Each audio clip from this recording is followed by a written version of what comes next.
Here's one of the optical art projects that you may have been working on, and I want to talk a little bit about dimension.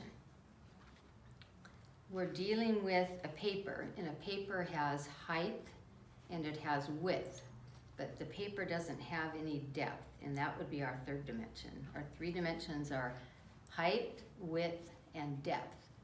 There's no depth in this paper, it's flat, but it has height and width. What we've done with our picture is we've created the illusion of depth, and we've talked about how we're creating depth in our picture with the op art.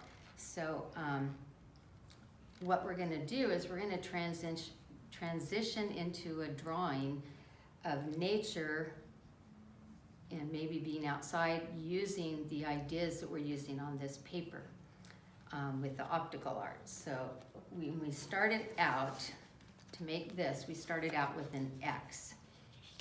So here's my X. And instead of drawing all these lines to make this optical illusion, we're gonna take the same idea and we're gonna make a picture of a path. When I was younger, I liked to go on paths. If I was at the park and I saw a path, I always wanted to run, see where that path was gonna take me. And it might be a road, it might be a path, or maybe a hiking trail. So we're gonna make this triangle right here be our path. And I'll kind of show you what you might end up with. So we've got our X, and if you're looking here, here's our X. And we're gonna talk about some things in our picture. This will be our path right here, and we're gonna make trees. We're gonna take the X, and the trees on the far sides are gonna be taller.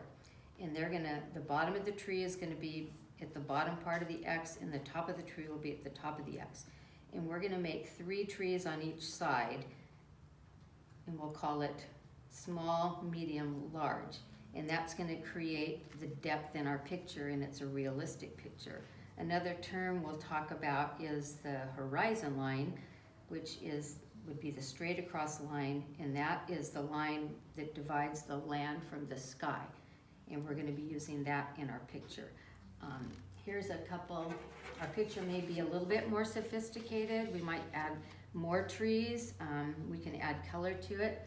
We can do it with the X going this direction, or we can take our X and we can turn our X like this, and we can make a taller version.